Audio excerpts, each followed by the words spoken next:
La Vénus. La Vénus de Milo, du musée des Moulages, qui est un monument historique, qui est un plâtre du XIXe siècle. Le Louvre avait été évacué en 1870 et en 1914. Malheureusement, ces évacuations n'étaient pas tout à fait professionnellement préparées. Au vu de la montée des fascismes en Europe, le directeur du musée du Louvre va préparer l'évacuation très consciencieusement. D'une part, en faisant l'inventaire des œuvres qui devront être évacuées en toute priorité, et les grands chefs-d'œuvre auront sur leur caisse 3 points rouges, laquelle œuvre en premier va sortir du Louvre. Évidemment, c'est la Joconde. En 1938, on fait une première répétition d'évacuation. Ce n'est pas tout à fait à la hauteur des espérances du musée. Donc on va voir comment on fait d'autres évacuations, comment on va faire les caisses, et le musée sera totalement préparé et va évacuer à la veille de la déclaration de guerre. On vous montre ici donc toute l'histoire de cette évacuation, ce qui est assez extraordinaire, et on a pu travailler avec le Louvre ainsi qu'avec la BNF sur les archives de l'évacuation, puisque le directeur du Louvre va pour la première fois commander à des photographes professionnels une documentation précise sur toutes ces évacuations.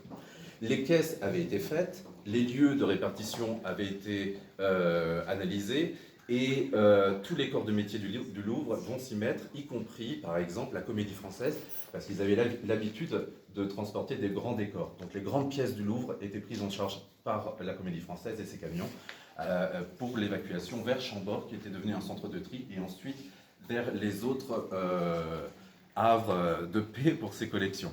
On vous montre aussi le Louvre pendant la guerre, y compris la réouverture du Louvre en 1940, où les dignitaires nazis vont se retrouver en face d'une Vénus de Milo, qui est l'équivalent de celle-ci, c'est-à-dire une copie en plâtre. Et on va vous montrer le retour des collections avec le voyage de la Joconde à travers la France. Vous le savez, pendant la Résistance, le mot de passe pour dire que les collections étaient saines et sauves, c'était la Joconde a le sourire.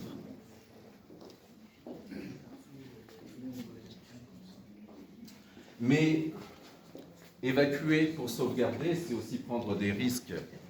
Et on le voit particulièrement à Montpellier, où les collections du musée Fabre vont être évacuées en 1942. Pourquoi 42 et pas 39 ? Puisqu'on était en zone libre, et à la montée des Alliés en Afrique, Hitler décide de ne plus avoir de zone libre, les collections vont donc être évacuées. Elles sont évacuées, certaines pièces trop fragiles vont rester dans le musée, notamment un Greuze, mais l'Ange va être évacué, et malheureusement, ce sera la chute de l'Ange. Il va tomber sur une échelle et il va être éventré. Donc évacuer le patrimoine pour le sauvegarder, c'est aussi prendre beaucoup de risques, comme on le voit avec ce prêt, encore une fois, exceptionnel du musée Fabre, de l'Ange déchu, le chef-d'œuvre de Cabanel, de 1847. Il nous est apparu nécessaire aussi, pour clore cette introduction sur les musées en exil, de parler des artistes et des artistes qui créent sous les bombes.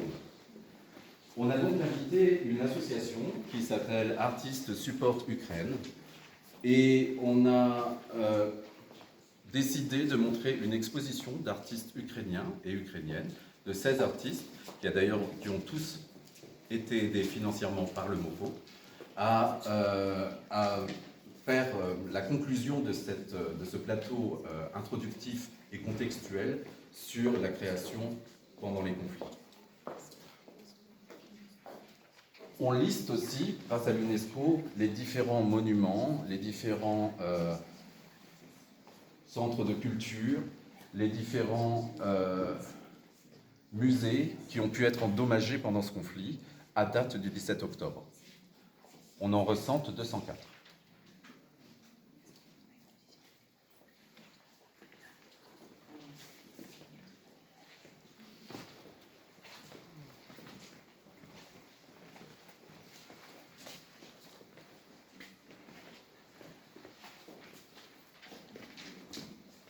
Je vous amène dans les prochains plateaux. J'attends Claudia, la directrice du musée, qui va vous dire un mot sur le musée.